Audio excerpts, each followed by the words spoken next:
이제 오늘 우리가 함께 나누게 될 다시 복음으로 돌아가라 갈라디아서 23번째 말씀입니다. 제가 보니까 갈라디아서를 올해 1월에 시작했는데 지금 중간도 못 왔습니다.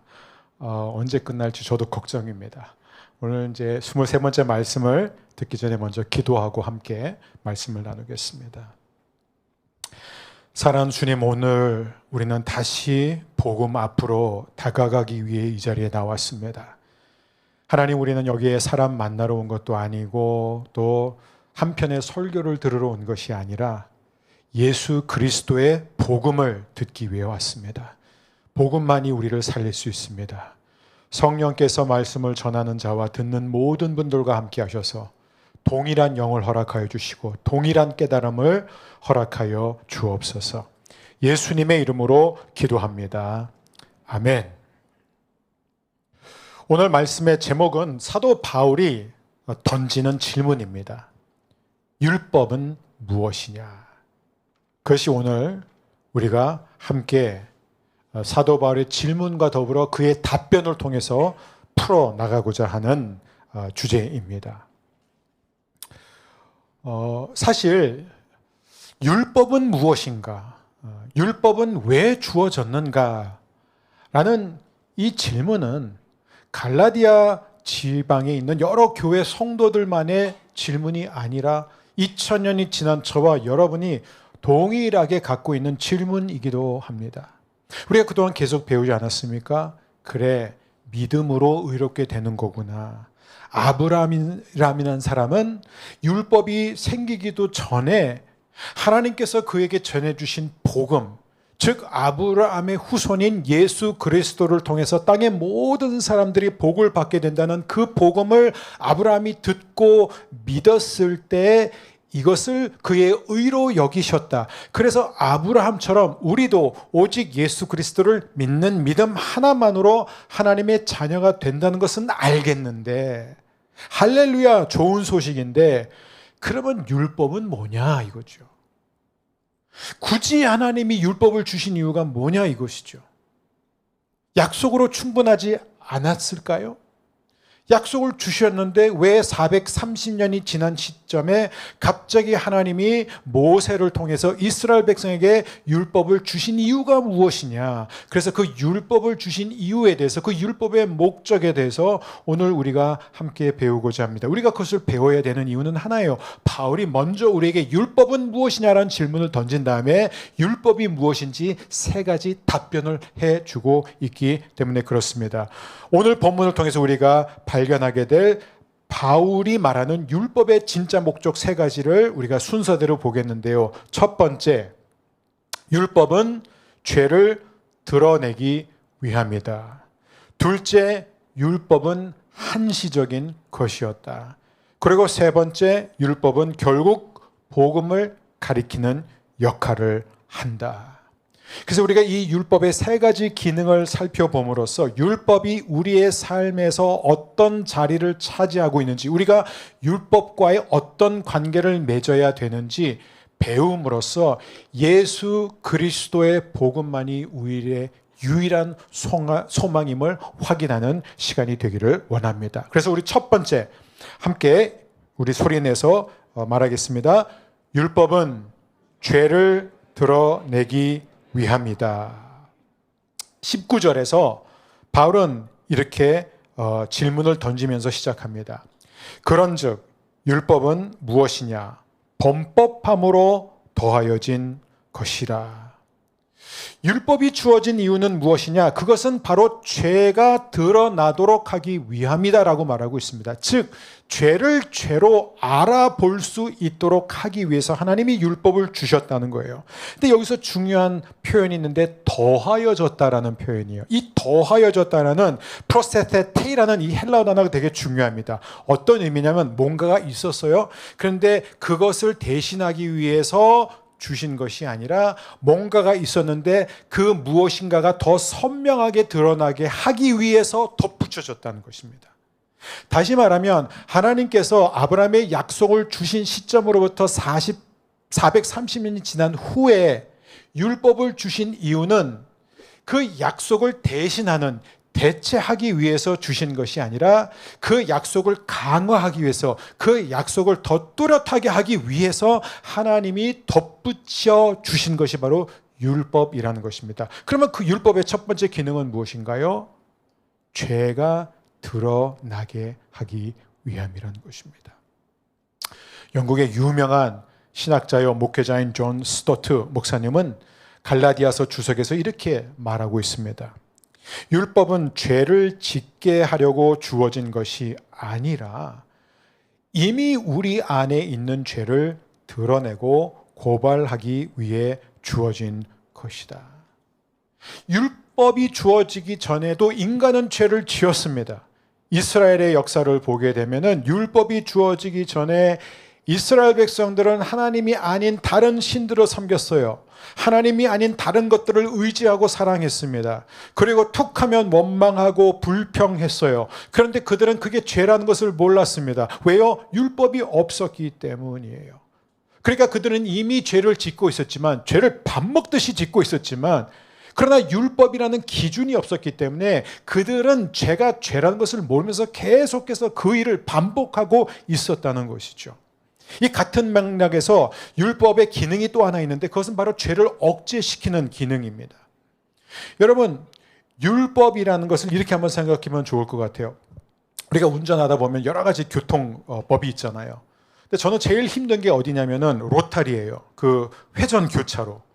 제가 이제 미국에서 운전을 많이 할 때는요, 회전 교차로에 들어서면요, 별로 스트레스를 안 받았어요. 왜냐하면 사람들이 이걸 잘 지켜요.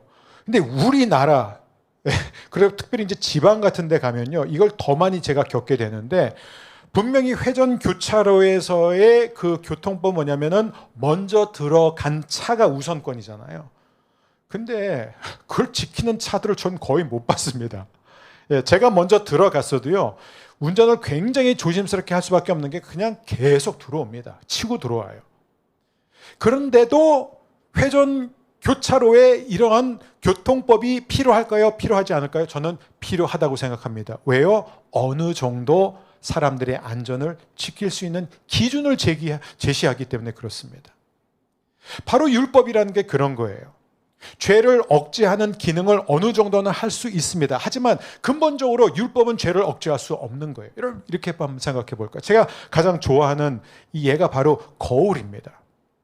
어떤 사람이 얼굴에 얼룩이 묻었어요. 아니면 뭐 눈곱이 뭐 큰 게 하나 딱 껴있든지, 아니면 뭐 식사하고 나왔는데 뭐 이 사이에 뭔가 고추장 하나가, 고춧가루 하나가 딱 붙어 있는데 그걸 모르고 있어요. 그러면 거울을 보면은 그 얼룩이 보이는 거예요. 그죠? 그러면은 거울을 보고 난 다음에 그 얼룩을 씻어내고 떼어내면 됩니다. 하지만 거울은 그 얼룩을 비춰주지만, 그 고춧가루를 보여주지만 거울이 그 얼룩을 씻어내지는 못해요. 그건 거울의 기능이 아니라는 것이죠. 율법도 똑같습니다. 율법이라는 것은, 하나님의 계명이라는 것은 우리가 그냥 대충 보면 그건 모를 수 있지만, 그 율법을 우리가 들여다보기 시작하면요, 하나님의 말씀은 결국 우리 안에 깊이 숨겨져 있는 죄를 보여준다는 것이에요. 우리 안에 깊이 뿌리 내려 있는, 숨어 있는 교만은, 그리고 탐욕, 내가 얼마나 이기적이고, 내가 얼마나 자기중심적이고, 내가 얼마나 참을성이 없고, 내가 얼마나 하나님 외에 다른 것들을 사랑하고 의지하고 생각하고 있는지를, 그걸 다 들춰낸다는 것이에요. 그게 바로 율법의 역할이라는 것입니다. 그래서 저는 우리 교회에서 늘 강조하는 게 뭐예요? 큐티를 하라고 강조하는 이유가 뭐예요? 말씀을 읽지 않은 사람은 자신의 죄를, 자신의 이 얼룩진 것을 볼 수가 없다는 것이에요. 그게 바로 율법의 기능입니다.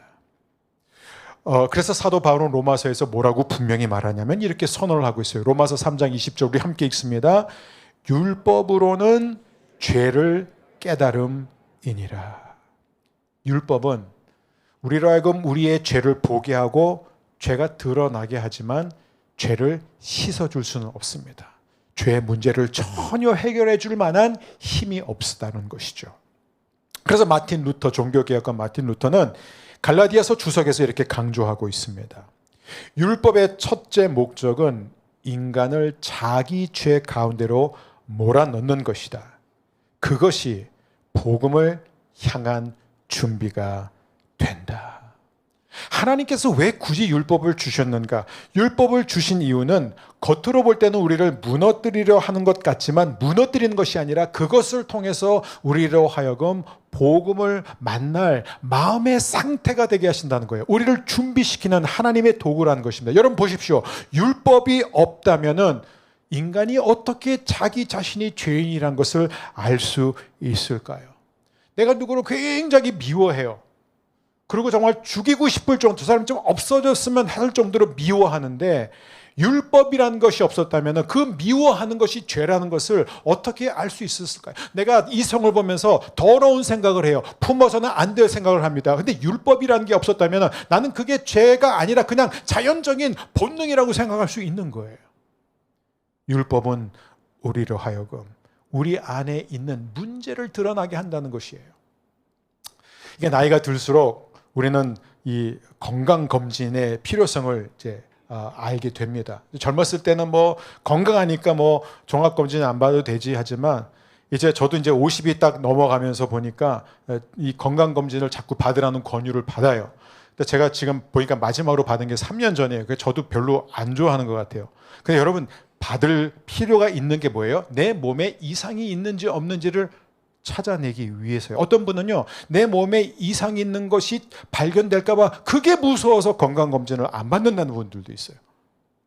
건강검진의 목적은 하나입니다. 혹시 내 안에 지금 암세포가 있으면 그거를 빨리 발견해야만, 물론 당신 지금 암에 걸렸습니다. 그게 얼마나 충격적이에요. 얼마나 당황스럽습니까? 얼마나 슬픈 소식이에요. 두렵지요. 하지만 암세포가 있다는 것을 인식하는 순간 우리는 치료받을 수 있는 길이 열린다는 거예요. 아, 내가 이걸 치료받아야 되겠다.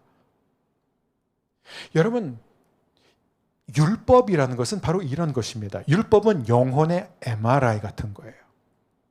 우리는 우리 스스로의 문제점을 알 수가 없어요. 내 안에 어떤 무서운 무시무시한 죄의 바이러스가 암보다 더 무서운 그 세포가 지금 우리 안에서 자라고 있는데 우리는 그거를 바라볼 능력이 없습니다.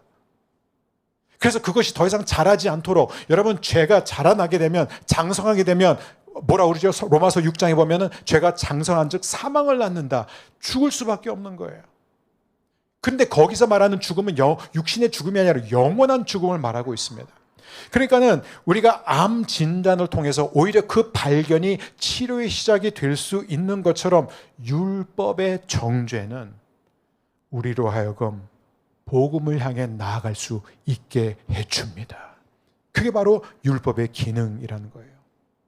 여러분 혹시 마지막으로 율법 앞에서, 하나님의 말씀 앞에서, 계명 앞에서 나는 너무 이기적이구나, 나는 너무 연약하구나, 아니 오늘 하나님의 말씀을 보니까 내가 이렇게 악하고 내가 이렇게 하나님을 향한 신뢰가 없고 믿음이 없고 오히려 내 안에 탐욕이 이렇게 많다는 것은 오늘 알게 되었습니다라고 마지막으로 율법 앞에서 무너진 적이 언제인가요?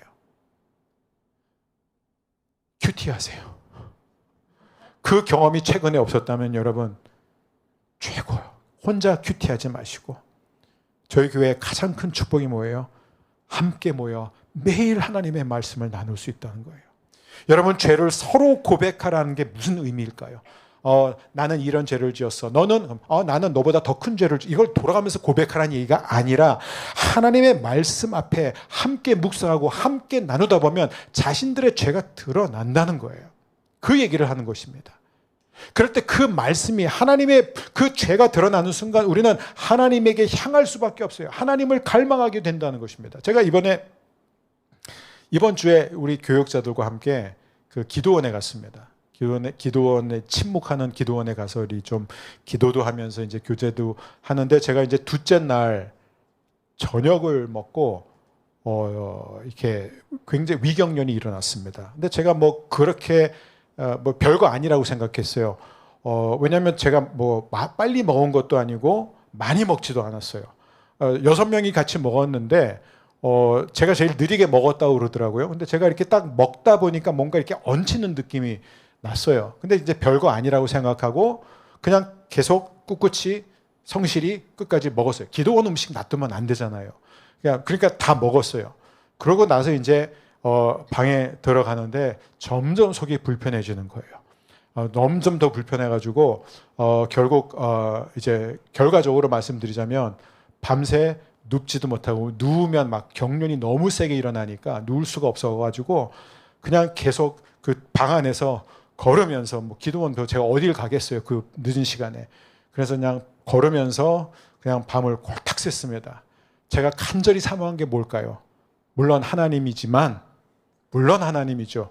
그런데 두 번째로 사모한 거는 약국이 빨리 문 열고 아침 해가 떠서 빨리 약국에 가고 빨리 병원에 가는 거였어요. 그래서 열심히 검색했습니다. 가장 가까운 약국이 어디고 몇 시에 연지 검색해놨다가 그쪽으로 가서 약국에 갔더니 아니나 다를까 이건 병원에 가야지 약으로 해결이 되지 않습니다. 그래서 저는 너무 급하고 너무 아프니까 일단 약부터 달라고 해서 약을 먹고 운전해서 병원까지 이제 가서 다행히 이제 링겔 맞고 주사 맞고 이제 나아졌습니다. 여러분, 제가 병원을 그렇게 사모한 적이 있었을까 싶을 정도로 저는 밤새 하나님 다음으로 병원을 사모했습니다. 너무너무 약국이 기다려지고 그게 왜 그럴까요? 제 안에 이상이 있었기 때문에. 그게 율법의 역할이라는 것입니다. 두 번째, 율법은 한시적이다 이거예요. 우리가 이 율법의 임시성을 놓치면 큰일 납니다. 바울이 질문을 던져 율법은 무엇이냐? 그렇다면 율법은 무엇입니까? 라는 이 질문 앞에 사도 바울은 이어서 19절 후반부서부터 20절에서 이렇게 설명하고 있습니다. 우리 함께 읽겠습니다. 천사들을 통하여 한 중보자의 손으로 베푸신 것인데 약속하신 자손이 오시기까지 있을 것이라. 그 중보자는 한 편만 위한 자가 아니나 하나님은 한 분이시니라. 자, 여기에서 우리가 가장 먼저 배우는 것은 약속하신 자손이 오시기까지라는 단어예요. 표현이에요. 그러니까 하나님께서 율법을 주신 것은 맞는데 약속하신 자손이 누굴까요? 아브라함의 후손인 예수 그리스도께서 오시기 전까지만 유효한 거예요. 왜요? 예수님이 율법의 모든 요구를 완성하시러 오셨기 때문에요. 그러니까 그 전까지는 우리는 무조건 율법을 통해서 의로워질 수밖에 없다고 생각할 수밖에 없는 것이죠. 그런데 여기서 우리는 이 율법의 임시성을 또 어떻게 배울 수 있느냐면 여기서 사도 바울이 굉장히 재미있는 표현을 쓰는데 천사들을 통하여 한 중보자의 손으로 베푸셨다. 이 중보자는 모세를 말하고 있습니다. 지금 여기서 바울이 말하고자 하는 거 우리가 지난주와 지지난주에 살펴본 것처럼 하나님이 누구에게 약속을 주셨죠? 아브라함에게 주셨습니다.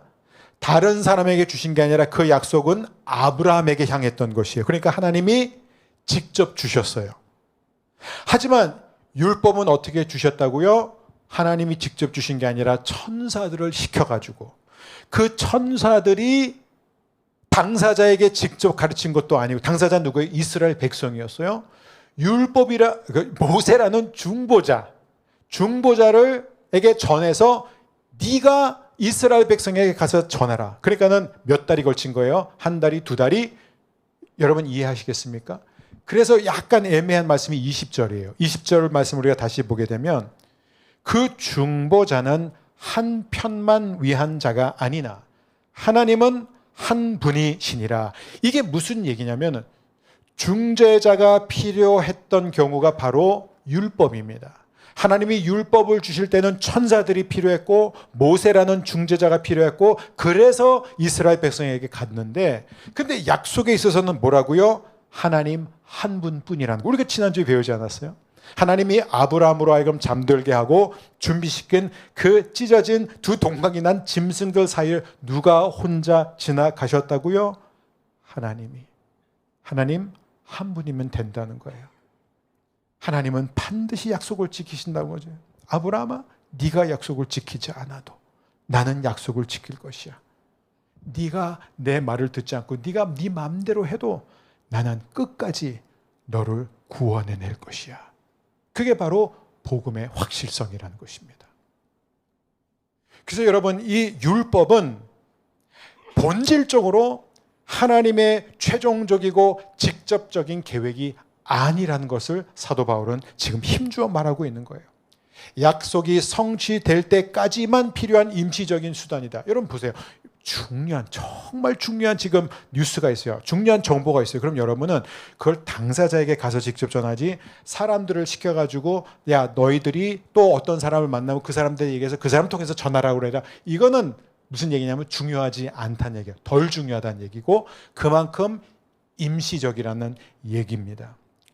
이 부분에 대해서 이걸 잘 설명해 주신 분이 바로 팀 켈러입니다. 팀 켈러 목사님은 갈라디아서 주석서에서 이렇게 설명하고 있습니다. 율법은 영원히 지속될 수 없는 구조물이다. 그것은 마치 공사가 끝나기 전까지 세워두는 비계와 같다. 건물이 완성되면 비계는 사라지고 건물만 남는다.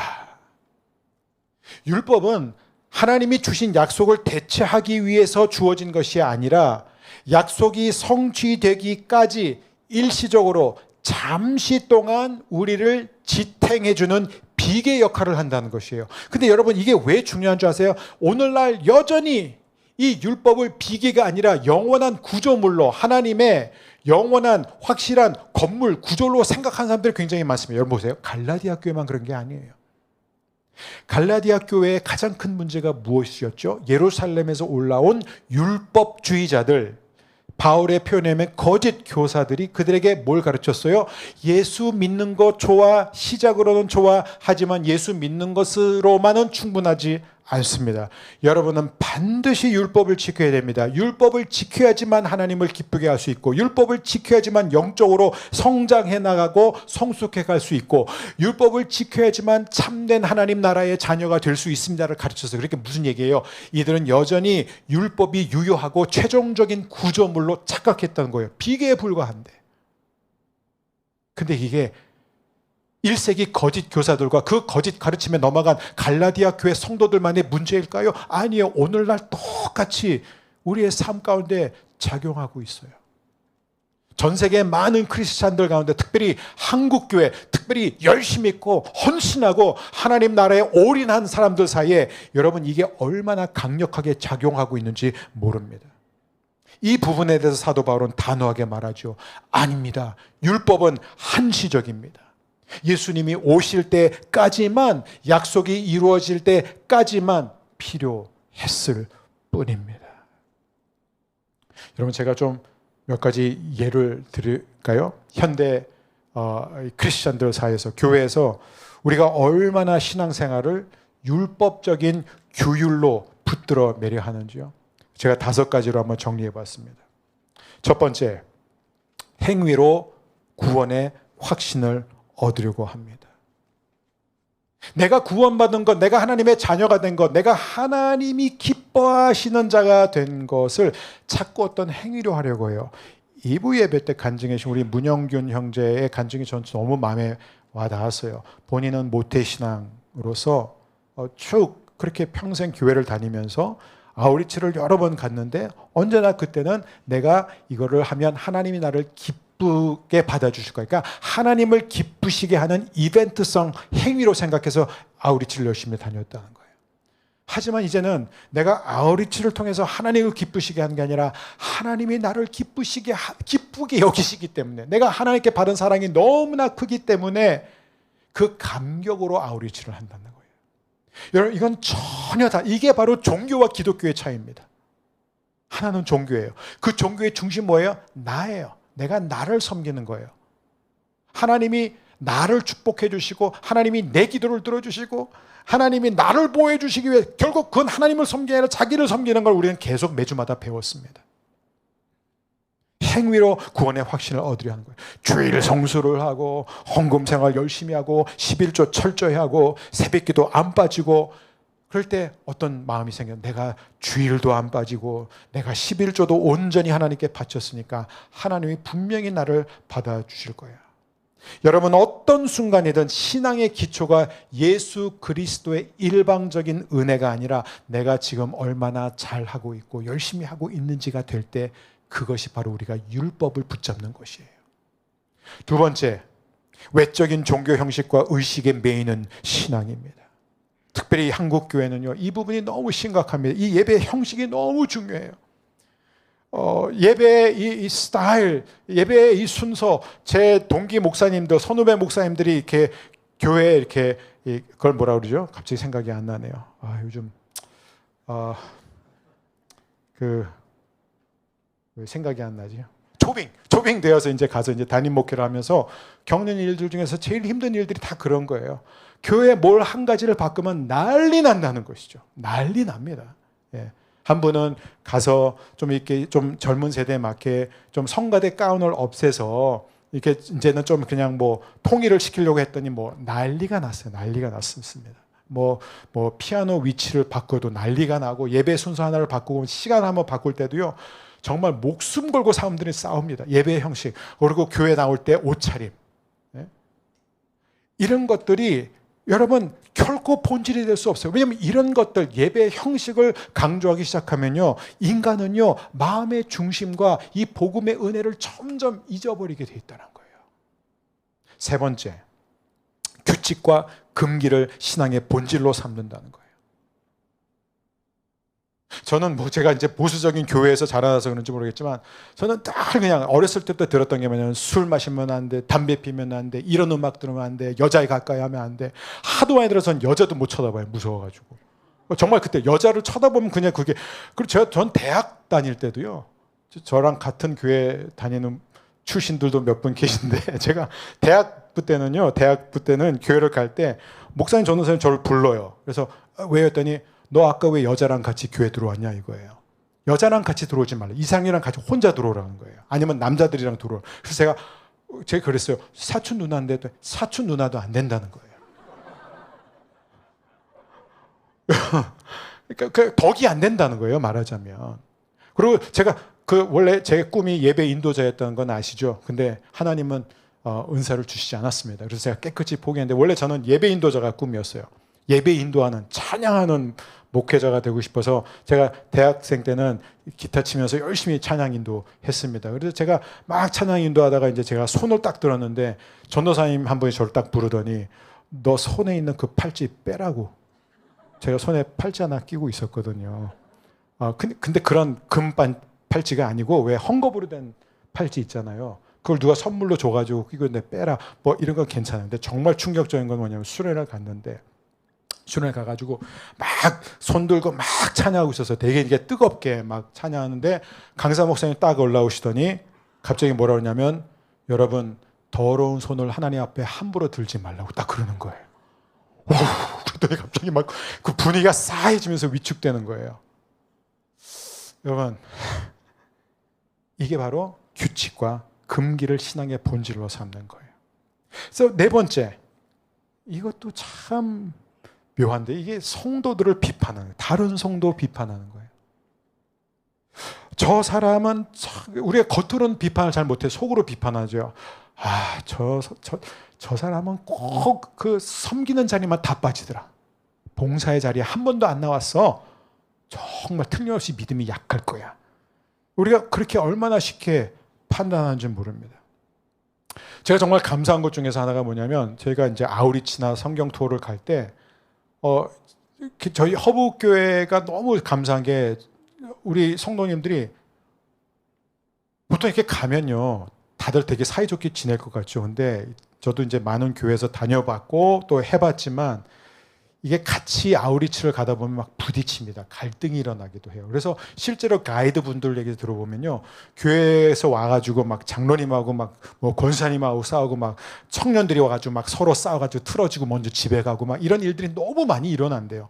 상상하기 어려웠겠지만 그런 경우가 참 많아요. 근데 저희 교회 제가 너무 감사한 게 이번에 캄보디아 갔을 때도 저희가 호텔에 묵었는데 저희 호텔에서 우리 성도님들이 식사를 굉장히 빨리 하고 나가야 됐었거든요. 움직여야 되는데 굉장히 이렇게 삼삼오오 앉아서 조용히 일본 사람처럼 얘기를 조용히 했는데 갑자기 뭐 다른 모 교회와 모 교회 성도님들을 갑자기 돗대기 시작하고 관사님 이거 다 가져가요. 쓸어 담기 시작하고 막 큰 소리 내고 새치기 하고 제가 공항에서 떠난 날 뒤에 우리 김은총 전도사님하고 우리 목사님 있었지만 제가 딱 줄을 서 있었어요. 앞에 남성이 한 분 서 있었어요. 다 교회 분들이에요. 전 그 남성분 딱 뒤에 서 있는데 이 남성분이 갑자기 권사님, 집사님 오세요. 네 분이 그냥 저한테 excuse me도 안 하고 그냥 삐짓고 들어오셨어요. 오케이, 내가 목사인데 여기 교회인데 참아야지 했어요. 그런데 4명이 안 끝나고 한 열 몇 명이 또 오는데 다 들어오세요, 다 들어오세요 이래요. 그래서 제가 가만히 서 있었어요. 이번엔 안 비켰어요. 그냥 제 자리에 있었더니 뭐라는 줄 아세요? 저 앞에서 안 비켜주네. 네. 그러니까 이게 저는 그래서 이분들이 이 교회에서 왜 아우리치를 받지? 그 순간 저 회개했어요. 내가 또 판단했구나. 판단했구나. 여러분, 우리는 정말 늘 판단할 수밖에 없어요. 근데 여러분 조심해야 됩니다. 나는 안 그런데, 나는 이 정도인데 왜 너는 그렇지 않아? 여러분, 우리가 다 복음으로 무장되지 않으면요, 우리가 정말 율법에서 벗어나지 않으면, 율법을 통해서 내가 죄인이란 걸 깨닫고 복음 외에는 내게 소망이 없다는 걸 깨닫지 않는다면 우리는 계속해서 자기 의의를 가진 그 기준으로 사람들을 평가한다는 거예요. 5번째, 말이 길어졌습니다. 5번째, 신앙의 열심을 통해 보상 심리를 얻으려고 한다. 내가 이렇게 열심이고 내가 이렇게 헌신하고 내가 이렇게 열심히 봉사했으니까 하나님이 분명히 내 기도 들어주실 거예요. 여러분, 이게 얼마나 많은 사람들의 이 안에 깊이 깔려있는 줄 모릅니다. 근데 이게 평소에 안 나타나요. 근데 언제 나타나냐면 어려운 일이 생기면 나타납니다. 자기 기도가 좌절되고, 그리고 자기만큼 열심히지도 않고 헌신하지도 않고, 자기가 볼 때는 말씀대로 살지도 않고 예배도 툭 한번 빠지고 헌금도 제대로 안 하는데 이 사람은 그냥 한 번에 그냥 자기가 기도했던 게 다 이루어지는데 자기는 이루어지지 않으면 뭐예요? 마음에 원망이 생기는 거예요. 하나님, 왜? 내가 이렇게 열심히 했는데, 내가 하나님 위해서 이렇게 열심히 살았는데 왜 나에게 이런 일을 허락하십니까? 이게 뭐예요? 철저한 거래식 신앙이라는 거예요. 여러분, 우리가 다른 사람을 다 속이고 자기를 속여도 하나님은 속일 수 없습니다. 바로 이게 여러분, 우리가 과연 복음을 붙잡고 있는지 아니면 우리가 임시적인 율법을 붙잡고 있는지를 알 수 있는 여러 기준들입니다. 사랑하는 여러분, 복음은 임시적인 거예요. 하지만 오해하지 마십시오. 불필요하지는 않습니다. 우리에게 잠깐 필요해요. 언제 필요합니까? 예수님이 오시기 전까지.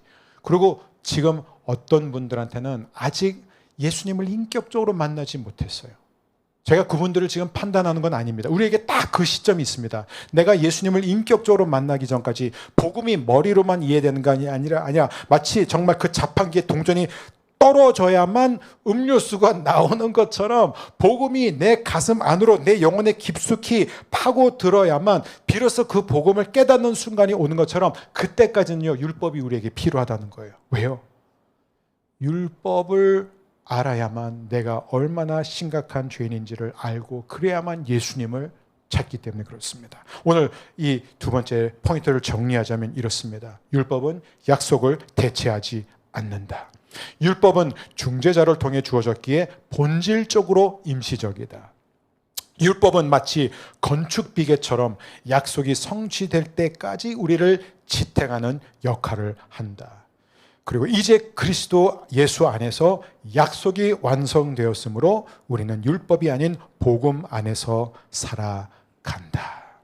마지막 3번째입니다. 가장 중요한 율법의 목적. 함께 있습니다. 율법은 결국 복음을 가리킨다. 사랑하는 여러분, 사도 바울은 22절에서 이렇게 기록하고 있습니다. 우리 한 목소리로 함께 읽겠습니다. 그러나 성경이 모든 것을 죄 아래 가두었으니 예수 그리스도를 믿음으로 말미암는 약속을 믿는 자들에게 주려 함이다. 아멘. 여기서 사도 바울은 가두다라는 표현을 썼는데, 이 헬라어 단어는 죄수를 감옥에 가둘 때 사용되는 표현입니다. 아니, 율법이 우리를 가둔다, 감옥으로 끌어넣는다? 맞아요. 율법은 우리를 구원으로 이끌기 위해서, 예수님께로 이끌기 위해서 먼저 우리를 절망 속에 가두어 놓습니다. 나는 안 되는구나. 내가 아무리 노력해도 내 노력으로 되지 않는구나. 그거를 처절하게 깨닫는 절망의 자리로 우리를 이끌어가요. 그 다음에 우리를 복음의 자리로 인도한다는 것입니다. 그래서 율법은 마치 이런 것 같아요. 교통 표지판.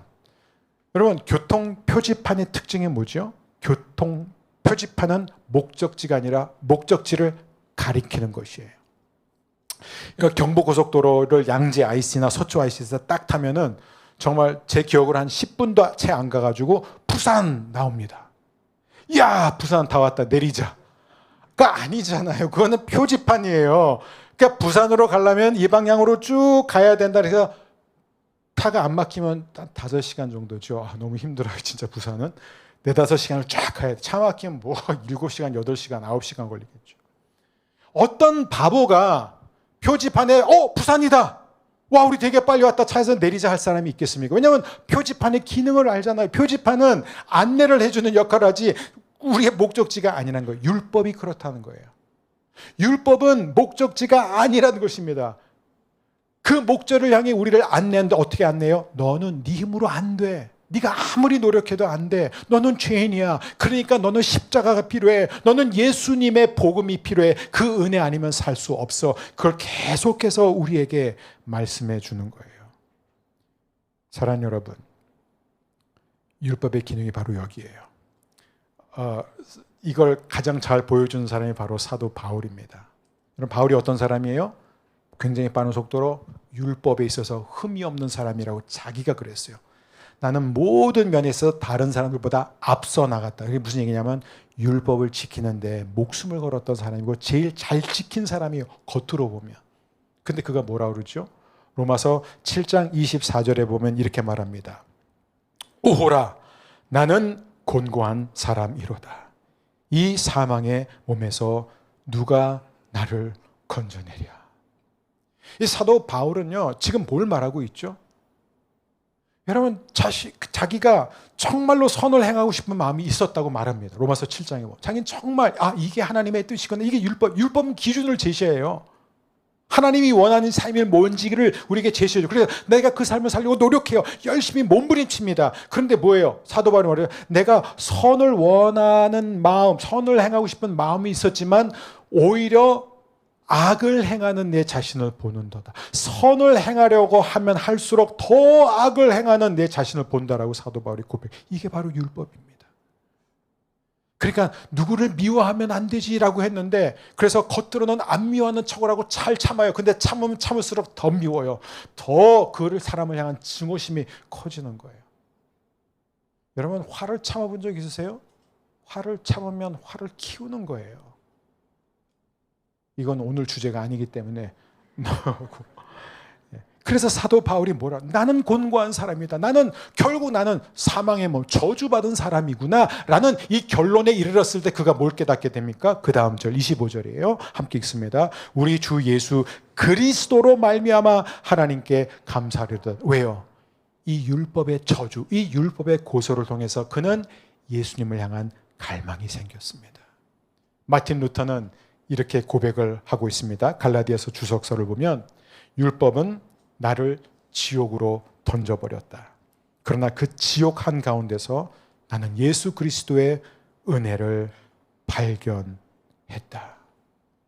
여러분, 이것이 축복처럼 들리지는 않을 수 있지만 저는 여러분을 이렇게 축복하고 싶습니다. 여러분, 한 주 동안 율법으로 인해 무너지는 한 주가 되길 바랍니다. 아멘이 안 날 줄 알았습니다. 다시 한번 축복해요. 율법 앞에서 무너지는 은혜가 있기를 바랍니다. 하나님의 말씀대로 살려고 하는 그 마음이 있어야 그 마음 말씀대로 살려고 하다가 내가 안 되는 걸 깨닫습니다. 그럴 때 복음의 영광이 우리에게 비춰지는 줄 믿습니다. 여러분 보세요. 죄의 심각함을 모르는데 어떻게 십자가의 은혜가 크게 다가오겠어요? 여러분, 결국에 이거예요. 십자가의 은혜 앞에 눈물 흘리는 사람은 자기 죄가 얼마나 심각한지를 아는 사람이고 자기 죄가 얼마나 심각한지를 모르는 사람은 십자가의 은혜가 별로 그렇게 다가오지 않습니다. 그래서 우리는 날마다 복음 앞으로 나가야 됩니다. C.S. 루이스는 순전한 기독교라는 책에서 이렇게 말하고 있습니다. 당신이 자신이 얼마나 더럽고 절망적인지를 모르면 복음이 얼마나 달콤한 소식인지도 모를 것이다. 저는 우리 허브의 모든 성도님, 오늘 이 말씀을 온라인으로 들은 모든 성도님들에게 복음이 날마다 달콤하게 다가오게 되기를 주의 이름으로 축원합니다. 오늘 말씀을 정리할게요. 율법의 세 가지 목적. 첫째, 죄를 드러내기 위함이다. 두 번째, 한시적이고, 그리고 그리스도께서 오실 때까지만 우리를 준비시키는 역할을 한다. 세 번째, 결국에는 우리를 복음으로 예수 그리스도를 향하도록 가리키는 몽학 선생이라는 것입니다. 사랑하는 여러분, 저는 우리 모든 성도님들이 율법을 지킴으로써, 말씀에 순종함으로써 하나님과 가까워지려고 하고 하나님의 사랑을 받으려고 하고 하나님의 축복을 받으려고 하는 모든 노력을 내려놓기를 바랍니다. 여러분, 갈라디아서의 핵심 주제가 뭐라고요? 자유라는 것이에요. 자유입니다. 그리스도인의 자유예요. 하나님께서 우리에게 자유를 주실 때 그 자유는 결코, 복음에서 오는 자유는 방종으로 가지 않습니다. 우리는 그 자유를 가지고 하나님을 사랑하고 이웃을 사랑하고 이 세상을 섬기는 자로 반드시 성장하게 될 줄 믿습니다. 예수님 안에서 저와 여러분은 이미 의롭다 함을 받았습니다. 여러분, 그러므로 우리가 하나님의 말씀을 지키지 못하고 율법을 지키지 못해도 절대로 절망하지 마시고, 또한 그 율법을 지킨다고 교만하지 않기를 바랍니다. 오직 예수 그리스도 복음의 소망만을 자라가는 우리 허브의 성도들 되시기를 주의 이름으로 축복합니다. 우리 시간 자리에서 함께 일어나셔서 우리가 찬양을 부르기 전에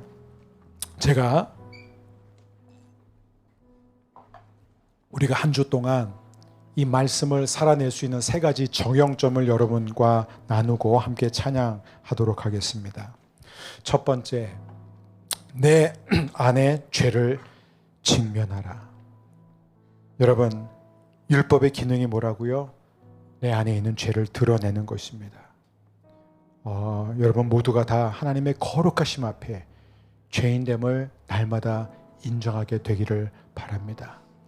여러분, 나는 죄를 조금밖에 안 지었고 나는 다른 사람보다 훨씬 더 말씀을 잘 지켰기 때문에 나는 괜찮은 죄인, 이런 괜찮은 죄인 없어요. 죄인은 다 죽을 죄인입니다.